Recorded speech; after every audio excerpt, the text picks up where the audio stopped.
Hello everyone. My name is Noah James Gonzalez. Friends and families call me Nonong Gonzalez, a name given to me by my grandpa which I like, and a name which established my identity. I invite you, together with my mom Angelia, Grandma Nancy, Tita Gian, and my grandpa Jimmy, to come travel with me as I journey around the world to see the beautiful places, its people and culture, and taste its native delicacies.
Clan Sinclair is a Highland Scottish clan who held lands in Caithness, the Orkney Islands, and the Lothians.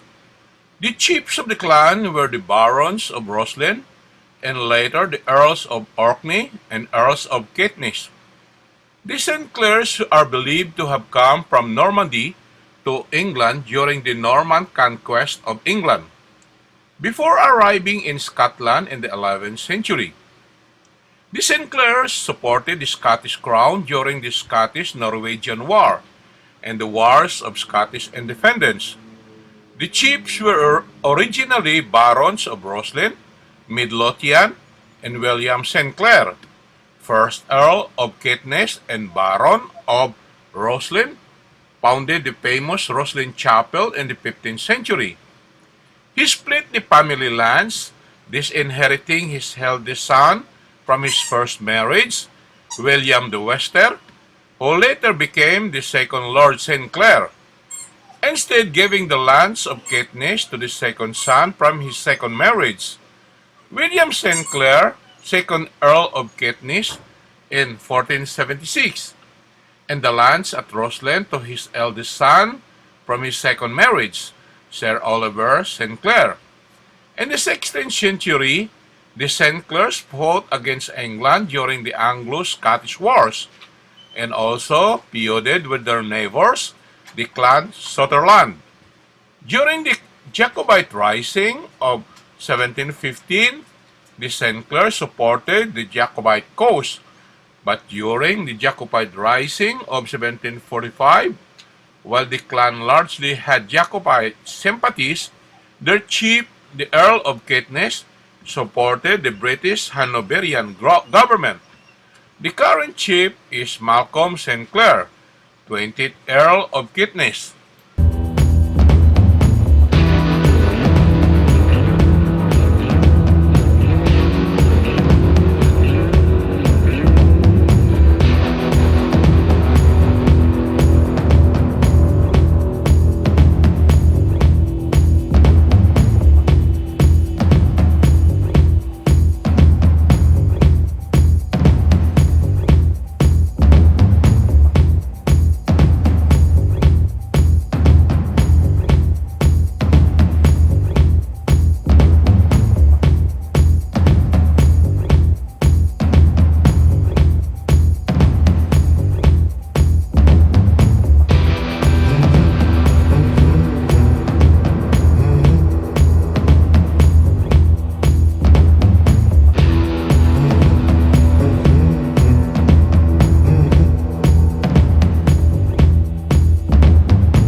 No certain record exists, but it is likely that the Sinclairs came from Sinclair in Normandy.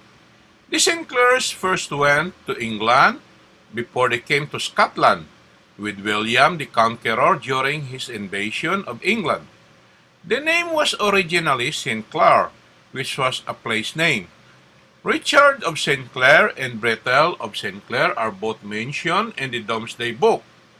William of Sinclair accompanied Saint Margaret of Scotland, daughter of Edward the Exile, to Scotland in 1068, where she eventually married Malcolm III of Scotland.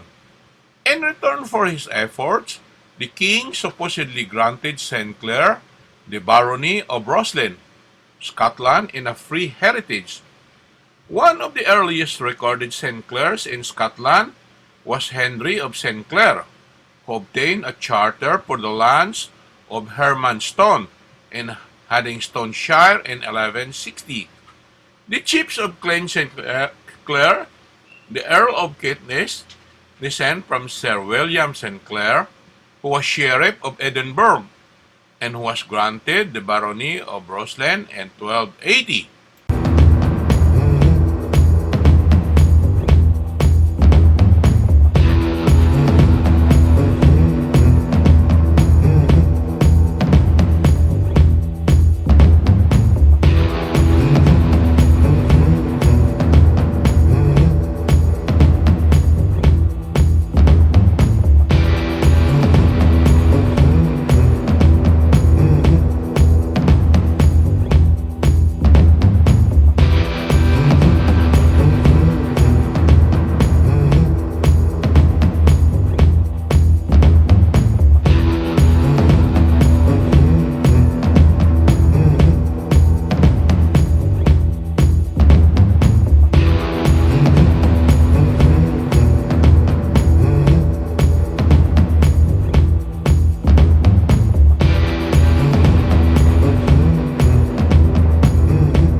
In 1736, Sir James Sinclair of Roslin resigned his office as hereditary Grand Master Mason of Scotland to the Scottish Lodges under Foundation. He was later reappointed for his life. The Sinclairs of Roslin laid claim to the hereditary Grand Master Masons of Scotland. In 1739, 44 Scottish Freemason lodges meet in Edinburgh to found the Grand Lodge of Scotland. William Sinclair was a candidate for Grand Master and promptly became the first elected Grand Master after offering to surrender his hereditary rights. On June 17, 1739, Major Malcolm Sinclair, a good and faithful servant of Sweden, was charged with affairs of the state. He was assassinated at Kronberg in Silesia by agents of Tsaritsa Anna of Russia.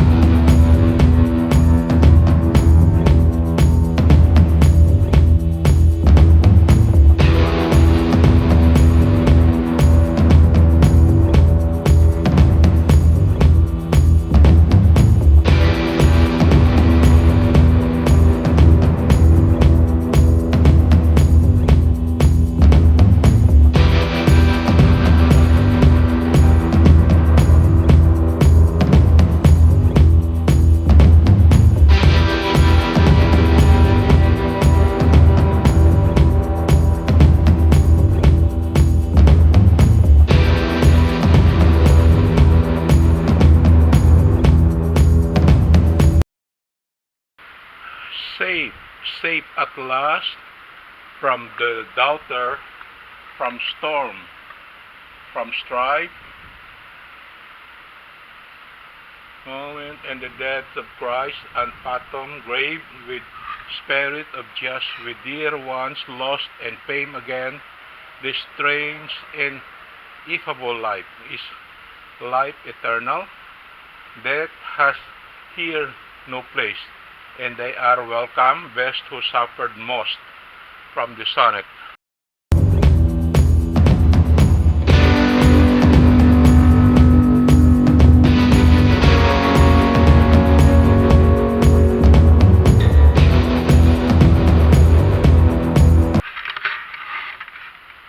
Not stone or brass, buried with the flood of time.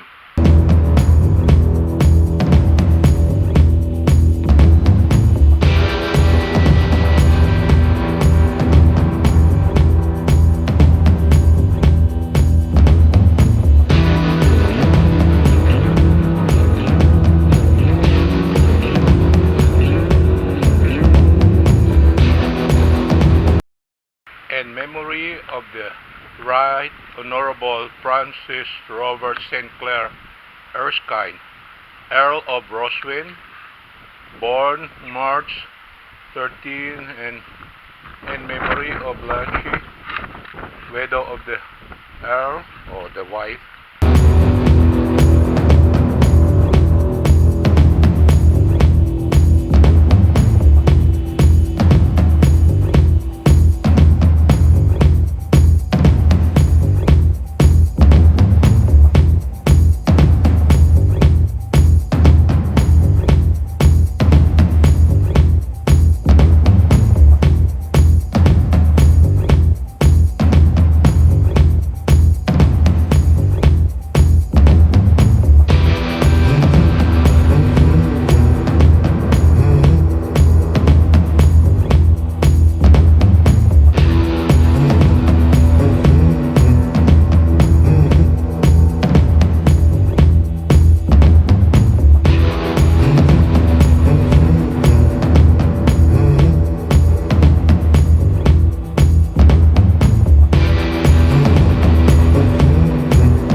As I pause here, I hope you enjoy our ride. Don't forget to watch my next episode, and please hit the red subscribe button below, for it means so much for me. Until next time, thank you so much.